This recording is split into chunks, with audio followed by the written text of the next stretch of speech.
नमस्कार, सत श्री अकाल। विजय डेस्टिनेशन में आपका बहुत बहुत स्वागत है। आशा है कि आप स्वस्थ होंगे।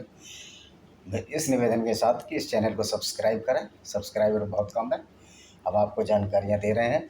तो जो आज या कल नसरुद्दीन शाह ने बोला है कि मुसलमान क्या तालिबानी वाला इस्लाम चाहते हैं या इंडियन इस्लाम चाहते हैं। तो सबसे पहली बात तो ये है कि इस्लाम एक ही है, ना वो इंडियन है ना वो तालिबानी इस्लाम है। इस्लाम हमेशा एक ही है। इस्लाम वही है जो कुरान पर चलता है और कुरान की आयतों पर चलता है। अगर नसरुद्दीन शाह ने बोला है कि हिंदुस्तान वाला इस्लाम मॉडरेट इस्लाम और एग्रेसिव इस्लाम में फ़र्क है, तो ये बिल्कुल ही वाहियात और झूठी बात है। क्योंकि you can not change the Quran. आप कुरान को नहीं बदल सकते, उसके आयतों को नहीं बदल सकते, हदीसों को भी नहीं बदल सकते। क्योंकि अब अगर आप कुरान को बदलते हैं तो इसका मतलब ये है कुरान जो है अल्लाह का पैगाम नहीं है या अल्लाह की वाणी नहीं है। जब ये अल्लाह की वाणी नहीं है तो कुरान का तो जो बेसिक स्ट्रक्चर है वही ढह जाएगा। तो एक्चुअल में जो इस्लाम है अभी संक्रमण के दौर में गुजर रहा है।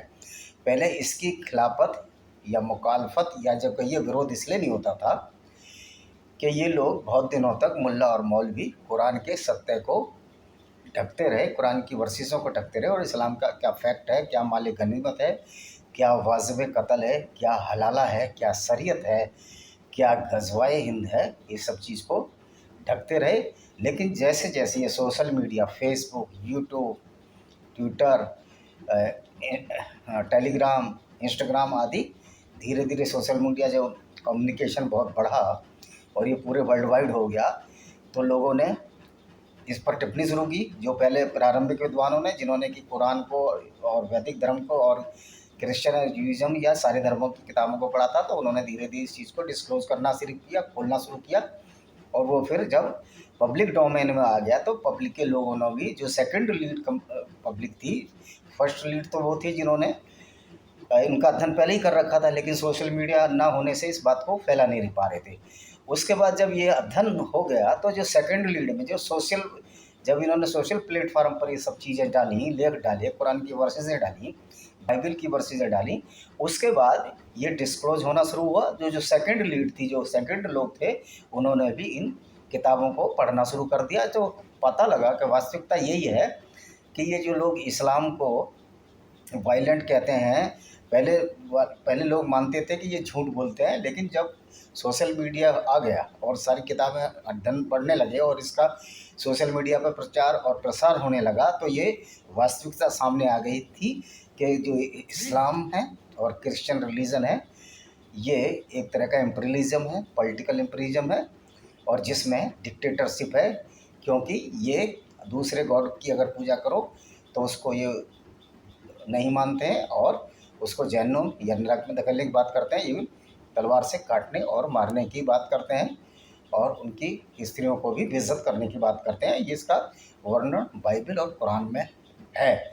और स्त्रियों की बेइज्जती का संबंध कहते हैं बाइबल में होशिया में पढ़ लेना, होशिया एक चैप्टर है, तो उसमें ये आपको पता लग जाएगा कि किस तरह वोमेन की बेइज्जती बाइबल में भी है और किस तरह से इलिसिट या अवैध संबंध पिता अपनी पुत्रियों के साथ बनाता है।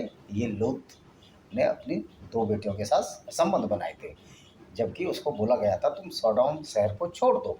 सोडोम में क्या करते थे लोग, सोडोमी करने लगे थे, गए हुए थे।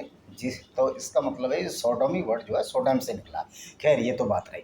तो उसके बाद क्या हुआ कि जब जैसे प्लेटफार्म पर बातें आती रहीं, तो शुरू में तो इन मुल्ला मौलवियों ने और हमारे मुस्लिम भाइयों ने भी विरोध किया, ऐसा नहीं है, ऐसा नहीं है। क्योंकि 90% लोग जो इस्लाम को मानते हैं उनको कुरान के बारे में कुछ पता ही नहीं है और कुरान में इतना हिंसा है इसके बारे में पता ही नहीं है। इनको मोटी मोटी बातें मदरसे में जो सिखाई जाती हैं वो ये सिखाई जाती हैं कि काफिर नीच हैं, नालायक हैं, सूअर से भी गए बीते हैं, जानवरों से भी गए बीते हैं और उनको मारा पीटा या कत्ल किया जा सकता है और उनके संपत्ति को भी लूटा जा सकता है। और इसको माल गनीमत में सर्टिफाइड भी किया है कुरान में कि इसको आपस में मिलकर लूट के माल को बांटो। तो इस तरह के काम शुरू में मोहम्मद साहब और उसके जो ग्रुप के लोग हैं किया ही करते थे और यहूदी कबीलों के खिलाफ किया करते थे। बनु कुरैजा के साथ तो इन्होंने किया ही था, जो ट्रेंच की लड़ाई या खंदक की लड़ाई बोलते हैं।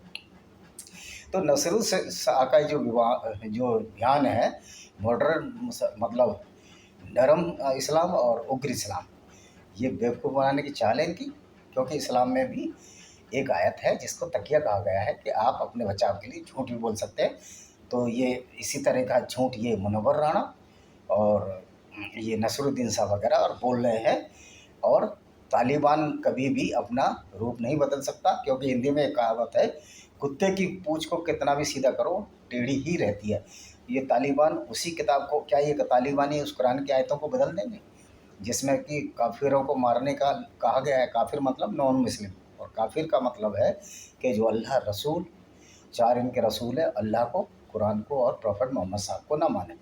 तो ये नसरुद्दीन शाह और ये जावेद अख्तर और जो दूसरे लोग हैं, जैसे असुद्दीन ओवैसी ISIS के खिलाफ कहता है ये बहुत बुरा कर रहा है, लेकिन कुरान के खिलाफ कुछ नहीं बोलता कि उसमें ही सब चीज़ लिखी हुई है।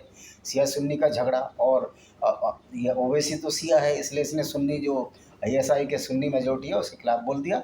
अब ये शायद तालिबान के खिलाफ भी नहीं बोल रहा है। तो ये चीज़ें हम क्या करते हैं, हम मुसलमानों के खिलाफ विरोध प्रकट करते हैं, उनको बदनाम करते हैं। नहीं नहीं, मुसलमानों की कोई गलती नहीं है।